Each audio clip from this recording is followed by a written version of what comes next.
प्राथमिक शिक्षक भर्ती में अर्हता को लेकर के 24 अगस्त 2022 को सुनवाई हुई थी। कहा जा रहा था कि 24 अगस्त को ही अंतिम सुनवाई होगी, बट ऐसा नहीं हुआ। फाइनली 24 अगस्त का जो सारांश है वो इस ऑर्डर में आप देख पाएंगे, जो सुप्रीम कोर्ट की ऑफिशियल वेबसाइट से हमने डाउनलोड किया है।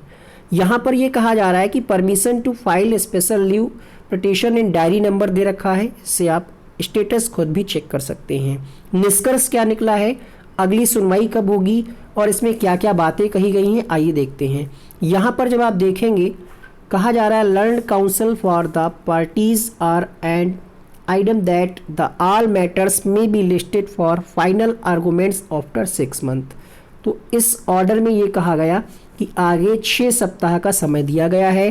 List the matter for hearing 12/10/2022, यानी 12 अक्टूबर को अगली सुनवाई और अंतिम सुनवाई होगी। अंतिम आप कह रहे होंगे कि इससे पहले भी आपने अंतिम बताया था, लेकिन इस बार रिटन में ये चीज़ कही जा रही है। पहले क्या था, डायरी नंबर के पास लिख कर क्या होता था, अब ऑर्डर में ही ये बात मेंशन कर दी गई है। It is made clear that no further opportunity in this regard shall be granted, यानी क्लियर शब्दों में कह दिया गया है कि इसके बाद कोई भी आपकी सुनवाई नहीं होगी, कोई भी आपको मौका नहीं दिया जाएगा। जो भी बातें आपको कहनी है बीएड बीटीसी मामले को लेकर के वो आप कह सकते हैं। बताते चले आपको 28 जून 2018 को एनसीटीई ने एक गजट पत्र जारी किया था, जिसके माध्यम से बीएड अभ्यर्थियों को प्राथमिक शिक्षक भर्ती में मौका दिया गया था। हुआ ये, जोधपुर हाई कोर्ट ने उस एनसीटीई के गजट पत्र को ही खारिज कर दिया, जिसकी वजह से जितने भी लोग बीएड कर रखे थे उनकी डिग्री पर संकट है।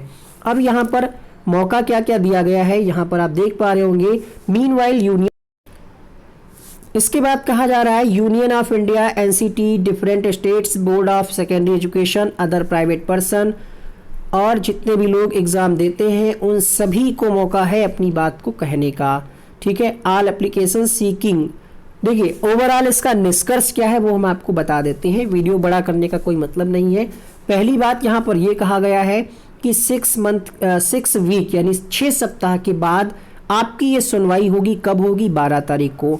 सभी राज्य सरकारों को, एनसीटीई को, केंद्र सरकार को और प्राइवेट व्यक्ति यानी आप जितने भी अभ्यर्थी हैं जिनको लगता है कि हाँ बीएड प्राथमिक से बाहर होना चाहिए या जिनको लगता है कि बीएड प्राथमिक से बाहर नहीं होना चाहिए, दोनों ही व्यक्ति अपनी अपनी बात को वकील के माध्यम से, अगर खुद जानकार हैं तो खुद सुप्रीम कोर्ट में एफिडेविट दाखिल कर सकते हैं। इस केस में आप ज्वाइन हो सकते हैं। ठीक है, क्योंकि कमेंट बॉक्स में आप लोग कह देते हैं बीएड बाहर होगा, जो बीएड वाले होते हैं वो कहते हैं बीएड बाहर नहीं होगा, कुछ भी कर लो।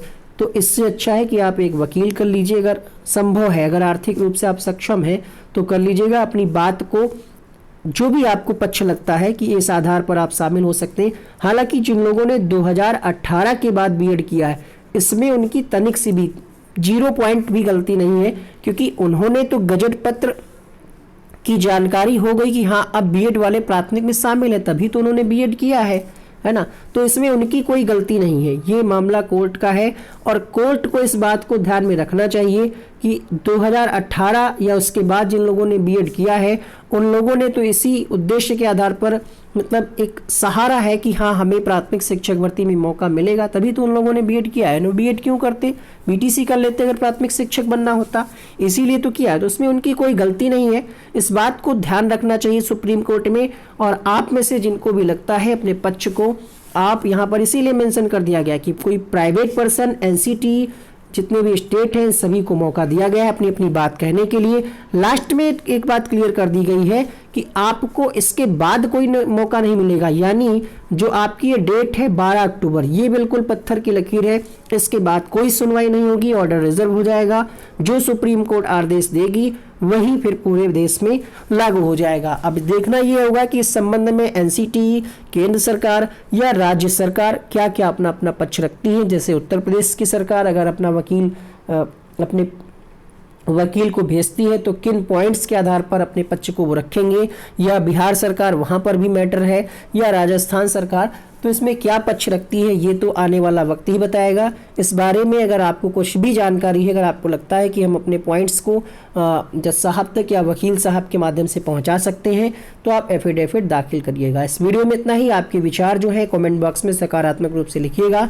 आपके कमेंट कर देने से बीएड बाहर नहीं होगा और आपके कमेंट नहीं करने से भी बीएड बाहर नहीं होगा, इसलिए आपस में कोई लड़ाई मत करिएगा। जो भी होगा आप सुप्रीम कोर्ट पर ही निर्भर है। जब भी इसकी अपडेट आएगी हम आपको सूचित करेंगे। चैनल को सब्सक्राइब कर लीजिएगा, बेल आइकन को ऑन कर लीजिएगा।